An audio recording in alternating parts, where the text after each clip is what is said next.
تخلیق آدم کے بارے میں اللہ نے یہ بتایا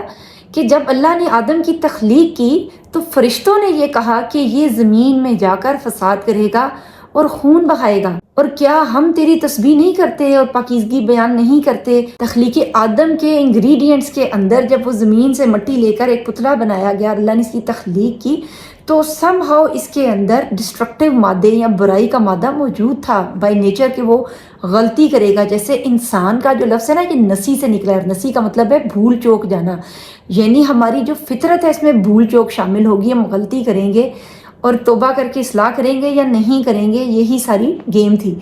اچھا، اب جب فرشتوں نے یہ کہا اور پھر ان کی جو فہم تھا اس کے مطابق انہوں نے یہ کہا کہ اے اللہ، ہم جو مخلوق ہیں، ایک ڈفرینٹ مخلوق تھی نا، انسان سپیشیز تھے، ہم کیا تیری تسبیح نہیں کرتے اور ہم کیا تیری پاکیزگی بیان کرنے میں کوئی کمی ہے؟ اب فرشتوں جیسی عبادت انسان نہیں کر سکتا، یہ بھی ہماری سرشت میں شامل تھا۔ تو بیسیکلی یہ دو کوالٹیز ہماری جو سرشت ہے اس میں شامل ہوئیں۔ ایک تو یہ کہ ہم غلطی کریں گے، انسان قتل و خون کرے گا، فساد مچائے گا زمین میں، یہ انڈرسٹوڈ تھی اور یہ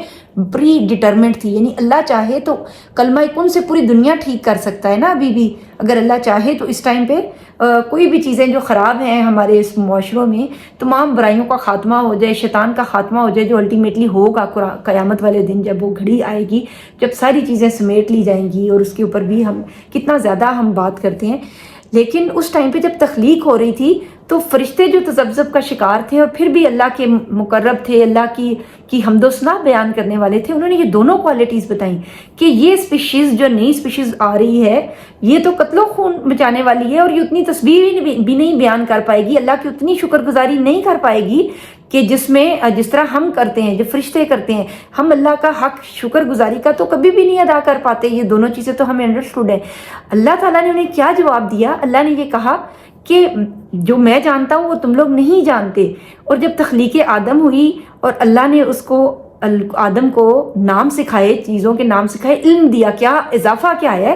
کہ اس کو بنا لینے کے بعد جو اضافی چیز عطا ہوئی نا آدم کو، وہ آدم کو ایک ایسا علم کا حصہ دیا گیا جو کہ باقی مخلوقات کو شاید نہیں تھا دیا گیا، کیونکہ فرشتوں نے یہ کہا کہ بے شک ہم تو وہی جانتے ہیں جو تو نے ہمیں سکھا رکھا ہے۔ اس کا مطلب ہے کہ علم کا ایک ایسا حصہ ہے ہمارے سیریبرل کارٹیکس میں، ہمارے فرنٹل لوب کے اندر، کہ جو انسان کو عطا کیا، جو عطا خداوندی ہے اسپیشل انسان کے لیے، اور باقی مخلوقات کو وہ فہم اور وہ علم نہیں دیا گیا۔ اور یہاں پر جب حضرت آدم کو وہ نام سکھائے اور اللہ نے کہا کہ ان اسماء کے نام بتاؤ، اور انہوں نے فر سارے نام بتا دیے، تو اس طرح سے اللہ نے وہ چیزیں، وہ جو دونوں پرکھ ہے ہماری بطور انسان، وہ ہمیں سمجھ آتی۔ جب آیات کے اوپر تفکر کا حکم ملتا ہے نا، تو یہ وہ تفکر ہے جو ہم نے کرنا ہے کہ ایک ایسی اسپیشیز جو خلیفہ ہے، یعنی ایک کے بعد دیگرے آنے والی ہے۔ اب یہ ایک کوئی چین آف ایونٹس تھی جو چلنے والی تھی، یعنی یہ ایک آدم نہیں بنا بلکہ ایک نئی مخلوق تھی جو دنیا میں آ رہی تھی، اور اس کو دنیا میں بھیجا جانا تھا، زمین میں بھیجا جانا تھا۔ آلریڈی پری ڈیٹرمنٹ تھا کہ یہ ایک جنگ چلے گی اچھائی اور برائی کی، اور اب جب فہم دے دیا گیا، علم دے دیا جائے گا، تو اس علم سے نفع اٹھاتے ہوئے کون خیر کی طرف رجوع کرے گا اور کون شر کی طرف رجوع کرے گا، یہاں پر ساری پرکھ ہونی تھی۔ اور یہاں پر ہم نے کس سے فائدہ اٹھانا ہے؟ علم سے۔ یعنی جیسے فرشتوں نے کہا کہ ہم تیری تسبیح بیان کرتے ہیں، ہم تیری تعریف کرتے ہیں، ہم تیری تقدیس بیان کرتے ہیں، یہ تین کوالٹیز سورہ بقرہ کی آیات میں جیسے انہوں نے اپنی بتائی تھی، ان تینوں چیزوں میں ہم فرشتوں سے اولیت نہیں لے جانے والے، سبقت نہیں لے جانے والے۔ سبقت لے جانے والی چیز آدم کے پاس کیا تھی؟ علم تھا۔ اب یہ علم بہت ڈائیورسیفائڈ کانسیپٹ ہے، کچھ کی ایک جس طرح ہم اگزامپل ہوتی ہے وہ تو اس ٹائم پر ملی، جو جنت کے ٹائم پہ وہ ساری باتیں ہوئیں۔ اسی طرح جو ابلیس کا کیڑا تھا یا تکبر تھا، وہ بھی جیسے اللہ نے کہا نا، میں جانتا ہوں غیب کا علم، جو کہ تم ظاہر کرتے ہو، جو کہ تم چھپاتے ہو۔ تو اللہ کو جو ڈیپ ان سائڈ کیڑا تھا ابلیس کے تکبر کا، اس کا بھی اللہ تعالیٰ کو اندازہ تھا۔ تو اللہ نے، یعنی یہ جو ساری ایکویشن تھی جیسے یہ بنی، کہ جس میں جو شیطان ہے وہ ولن کے روپ میں سامنے آیا اور اس کو بھی زمین میں اتار دیا گیا کہ تم اب ادھر جاؤ، اور اللہ نے آدم کی توبہ قبول کی۔ یعنی یہ جو غلطی کی آدم نے اور انہوں نے توبہ کی، یہ دونوں چیزیں ہماری سرشت میں پری پلانڈ اور پری ڈیٹرمنٹ تھی، اور اس کا ٹیسٹ ٹرائل ہوا جنت میں۔ آگے ہونا یہی کچھ تھا کہ جیسے ہو رہا ہے، کیونکہ کوئی بھی چیز اللہ کے کلمہ کن سے خالی نہیں ہے۔ حضرت آدم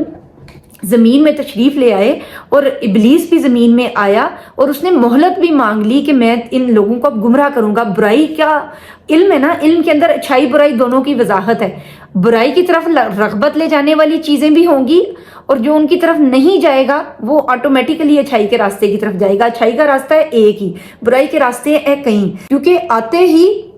جو شیطان تھا, ابلیس تھا, جس کو اب ہم لوسیفر بولتے ہیں, ابلیس بولتے ہیں, اس نے ہابیل اور قابیل کی جیسے لڑائی کروائی اور قتل کروایا اس سے. اللہ کا جو وعدہ ہے اس کے ساتھ منسلک ہے صبر, جبکہ جو شیطان کا وعدہ ہے یہ بہت شارٹ ٹرم اور آن دی اسپاٹ جلدی, جیسے فاسٹ فوڈ آ گئی ہوئی ہے نا اور فاسٹ فیشن آ گیا ہوا ہے, اسی طرح جو فاسٹ ٹرم ایک دم سے جلدی جلدی آگے نکلنے کا راستہ ہے نا, جیسے جو لوگ سنگر ہیں یا ایسی جگہوں پہ اوپر کام کر رہے ہیں, دولت ہے, شہرت ہے, جو فوری اس کے طالب ہوتے ہیں وہ جلدی اس کی پٹ ہولز کا شکار ہو جاتے ہیں.